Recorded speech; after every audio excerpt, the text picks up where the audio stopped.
We know that the Chicago Bulls went ahead and decided to run it back.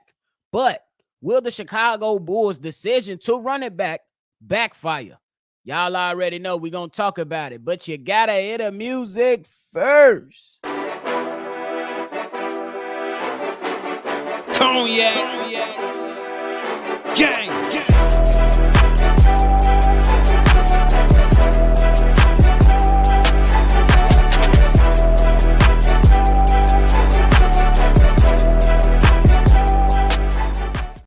Shy Boys Podcast with the Cognac Boys. I'm Cognac Boy Bobby, and I'm holding it down on another episode of Shy Boys Podcast with me and my co-host, C-Dub. If you like what you're listening to today, hit the like button, subscribe to the channel, and shake the notification bell. So every time we drop, you be one of the first ones to know.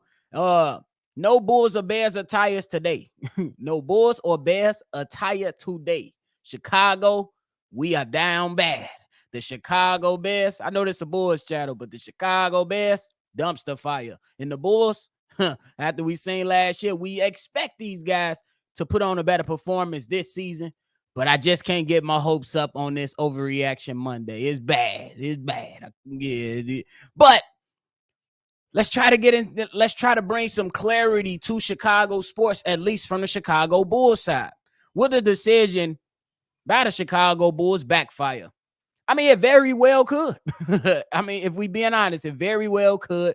We know that we are going into this season with like, hey, it might be it. It might be time to blow it up or to rebuild or ship off one of the guys that can get you some other players up in here, maybe like a DeMar DeRozan or Zach LaVine. And even Nikola Vucevic, even though he did go ahead and sign an extension with the Chicago Bulls. And rightfully so. I understand it from both sides, or the people that want to say, let's rebuild this thing out. Me personally, I'm not a guy that's going to go ahead and say, let's rebuild. I always go with the route that says retool, and then you see what you can do. You don't have to go into a complete rebuild just to make changes on your team. You can get rid of a few pieces here and there, and then you can see if you can make some improvements by gaining more players and then additional assets as far as draft capital. And then you can maybe see if things change around within this particular organization. But when it comes to the Chicago Bulls, the decision to run it back could definitely, backfire and hit them like a ton of bricks. You know what I'm saying? It could be due to a slow start. Maybe in the first 25 games, the Chicago Bulls look mid. They look terrible. Or they just don't look like they're good enough in the first 25 games. And we know what happened within the first 25 games of last season for the Chicago Bulls. And if they go ahead and start bad in their 25 games this season, a lot of things will start to, trickle in. Different articles, different conversations will start to come up surrounding his team. So you definitely you can't get off to a slow start, but it definitely could be a contributor to the decision to run it back, backfiring right in their faces. And then if you talk about other things, you move on to the same issues that they're taking place when the season starts. And they're mimicking the same issues that the Chicago Bulls had last season. What if we're coming out and the point guard, we went and got Javon Carter. What if the point guard play is not good enough? What if the efficiency from the three-point line is not good enough? What if the coaching is still not up to par what we believe it could be in close situations? What if these guys, the big three, are still not on one accord? Or, you're seeing good starts to games and then bad endings, or bad starts to games and then good endings. No complete games or less thereof of complete games from the Chicago Bulls. Those could very well be the things. And then you look at the young players, the Kobe Whites of the world, the Ayo Dosunmu, the Patrick Williams. What if these guys just don't step up? What if these guys just kindly, let's say, not regress, but just kind of stand stagnant and where they are in their progression?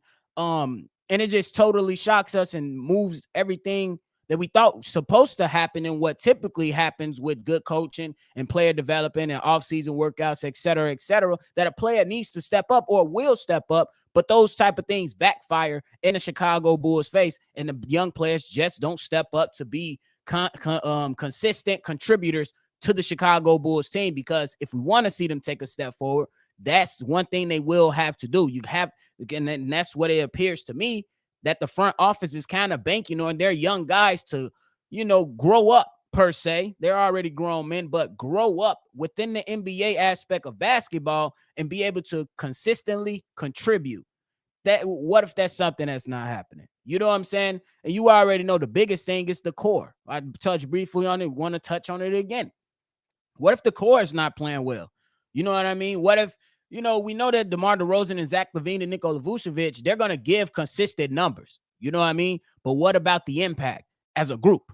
You know what I mean? That's where it all starts at for the Chicago Bulls in my eyes. These three guys, they have to be impactful.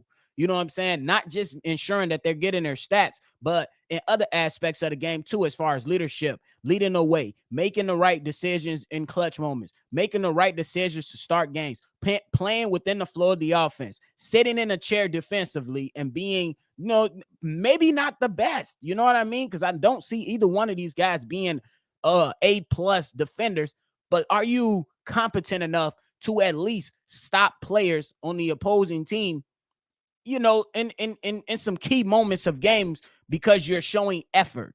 You know what I mean? And that's pretty much how you look at it. And you go with all the things that could go wrong is what you're looking at. And as we do talk about the bad, we can't say all this can be flipped on its head. They could very well get off to a good start, maybe a great start. Maybe there will be some issues, but what if they're finding more good than bad? Within, just like we just talked about all the bad issues. What if these guys are coming in offensively, the ball is moving around, they came out and said that they want to change their shooting profile. What if the shooting profile has changed tremendously and the Bulls are now a threat from the 3-point line, and that'll be put them in a greater place this year than they were the last few years, even though they had an efficient percentage, the attempts weren't there. But now what if you have the attempts plus the efficiency? You know what I mean? So now that is something that'll be like, hey, let's get this thing rocking. And then we continue to flip this thing on his head and say, hey, what if the young players do step up? What if Patrick Williams leaves the name Passive P behind him? What if Kobe White continues to ascend in the direction that we believe that he can? You know what I mean? And I always kind of correlate the two between each other as far as Kobe White and Tyus Jones, who is now with the Washington Wizards. But when he was with the Memphis Grizzlies, he was a for sure scorer and a consistent contributor for that team. If Kobe White can somehow get there because he wants to be a starting point guard in his leagues, those are his words, not mine. He said that he wants to be a starter in his league.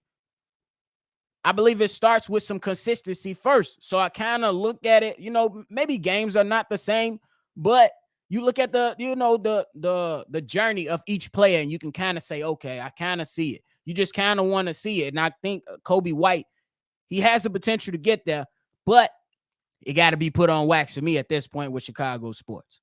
But continuing on, what if Ayo Dosunmu, you know what I mean? The numbers really didn't change between year one and year two. Let's just say he takes a step up though. Let's say the scoring is better.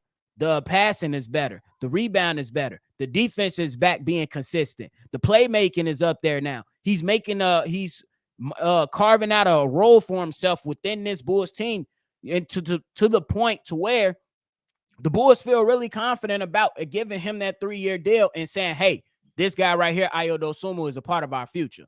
So that's something that could very well be flipped on his head. And then lastly, if we flip this thing on his head, we could say the core is playing great. The core is playing good at the very minimum. It can definitely happen. This will be the 3rd year together as a big three. We'll put it out there. And what if everything's clicking? What if DeMar DeRozan has added that 3-point shot to his game now? Not saying that he's a world beater from the 3-point line, but let's just say he's giving you 35, 37, 38% from the 3 on 3 or 4 attempts per game. You know what I'm saying? And then it's still coming out in the clutch moments of the game and closing those games. You know what I mean? What if he's being more of a facilitator, and then when they need him, he's able to go out and get that bucket? What if Zach LaVine kind of touches up on that IQ, which is still in question by a lot of Chicago Bulls fans? But what if he starts to tighten that up just a little bit more? Or what if he's the de facto number one and exploding offensively amongst his teammates? What if he's that lead guy? He could very well be. Or even if he takes the backseat to DeMar DeRozan this year, will we see games to where we can point to Zach LaVine and be like, that was a Zach LaVine game? Because we could count several games to where we was like, damn, that's a DeMar DeRozan game right there. But it's not many. In the last few years, not as many. That's a Zach LaVine game as that's a DeMar DeRozan game. So what if we get more of those? What if we get more of those out of Zach LaVine and they're kind of just bouncing off each other as being a nice 1-2 punch or a duo that can make things happen and go with the flow of the game and then decide, hey, Zach, you got to go on this night, bring us home. DeMar, you got to go on us night, got to go on tonight, bring us home. And then you add in the consistency of Nikola Vucevic and his durability. You say, hey, we add all that in. We stirring a pot. We got this nice pot of chili going, or if you like stew or whatever. But the chili is good today. We got to keep stirring this pot. So everything could definitely be turned over on his head simply because I think the main goal for the Chicago Bulls right now, they're not a title contender. Right now, they're not. I mean, that's just being honest. But I'm of the belief anything could happen.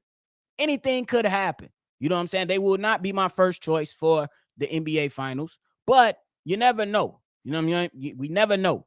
But that all starts with their mind and their toughness and how much heart do you have? That's still been in question as well. The end of the day, these guys are playoff contenders. They should very well be in the playoffs. You cannot miss the playoffs this year. It bet not happen. For real. Chicago, we can't take no more pain. Chicago, we can't take no more pain. But when they make it to the playoffs, I am a believer that they will make it to the playoffs. When they do, the goal is to win a series and build off of that. You cannot stand pat after, if let's just say for the sake of discussion, these guys go on and win a playoff series. And then you go on to the next round. You can't get bounced out quick. You got to put up a fight. And then after that, you build off that. See how you can go ahead and bring some more talent onto the team. Or, you know what I mean? Have a great evaluation on how you can continue to move up the ladder.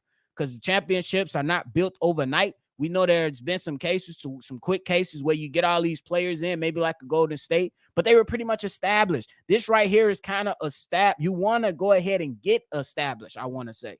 Establish yourself to make sure that you can continue to catapult in the right direction if you're the Chicago Bulls. You have to. And another goal, and I believe the final goal, and one of the most important goals for this team is to have your young guys become consistent contributors. They have to. You have to, at some point within this organization, put on paper, put on wax, put on the floor consistent, young, growing talent as an organization, because it has been questioned in the many, many years regarding the Chicago Bulls in their draft selection, in their player development process, and all the things that continue to come up in regards to why the hell we can't find our next star right now, develop him, make sure he's a homegrown guy, and make sure and try to see if this guy can take us to the next level. You look around the league, you see, damn, Ja Morant, drafted by Memphis Grizzlies, homegrown, put it on, damn near about to be a superstar. Not yet. He's an all-star, definitely getting close to superstar, though. Then you look at the T-Wolves with Anthony Edwards. Young guy, homegrown. We know he's destined for superstardom. We need that within our own organization, the Chicago Bulls.